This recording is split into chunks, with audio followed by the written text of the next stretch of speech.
All right, Coach's Corner, number 21. My last episode of book recommendations. It's my top three coaching books.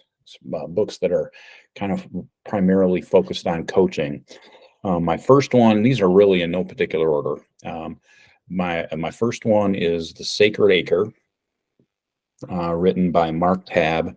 And it's a book, super powerful story of Ed Thomas, who was a small town high school football coach in Iowa, very small school, but it kind of risen to some prominence because he'd had a number of NFL players, which was pretty remarkable from a school as small as he was at, but so he had actually been the NFL High School Coach of the Year, but he was tragically killed by a mentally ill former player in this small town, actually in the weight room of the high school.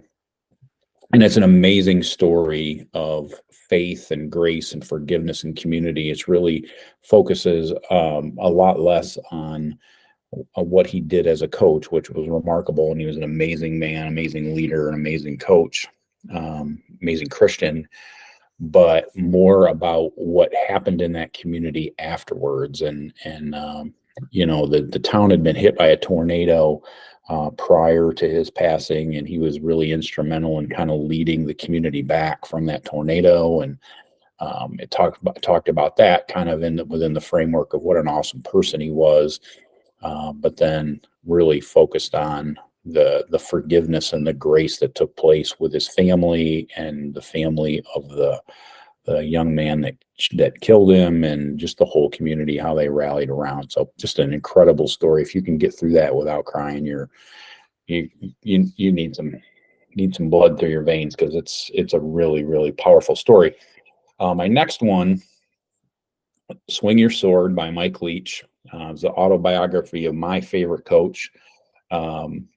It talks about his kind of quirky upbringing, his unusual path into coaching. He started coaching as about a 15-year-old, coaching younger kids in Little League baseball, but then went to college, didn't play college football, went to law school, and decided at the end of law school that he wanted to be a football coach, and took a job as a very low-level assistant at a community college for about $1,500, and rose from that to the very highest levels of college football, and rose to prominence, of course, as the head coach at Texas Tech. Now, this was written while he was in between jobs, in between Texas Tech and Washington State, and then, of course, later went to Mississippi State before his passing.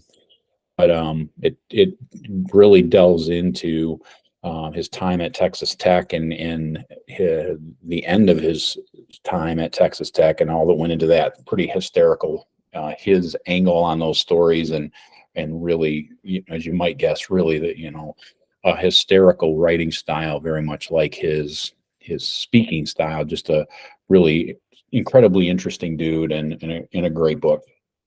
The last one is How Good Do You Want to Be by Nick Saban. This was actually written quite a long time ago. It was originally written, I think, after his time at LSU. But a great book on leadership by the master coach, right? Step-by-step ideas on how to win at anything. It really focuses not just on coaching, but on business and on life. And it really delves into what he talks a lot about, and has kind of got into more detail later in his career, but in talking about the process. And he talked about the 2003 LSU team, and really how they came together and the goals that they had. And there were 5 goals as a team were: number 1, be a team. Together, everyone accomplishes more. Number 2, work to dominate your opponent.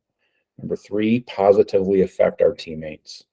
Number 4, individual responsibility for self-determination.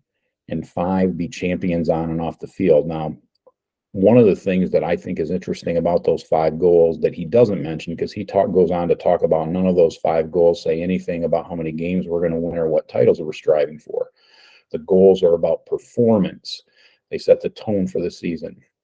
What I think is interesting is one of the things that people talk about in goal setting is that they need to be measurable, and none of those goals are measurable, but they talk about really the soft skills that lead to success, and the kind of the power of servant leadership that really I think is powerful and really connects to team building. I think there's a very strong connection between servant leadership and team building, and I think Coach Saban gets that and really pours that into his team himself, and really expects that from the other coaches on his staff and the other leaders in his program. So 3 great coaching books. Obviously, there's hundreds of them out there, but these are 3 that I've read that I think would add value to your personal library.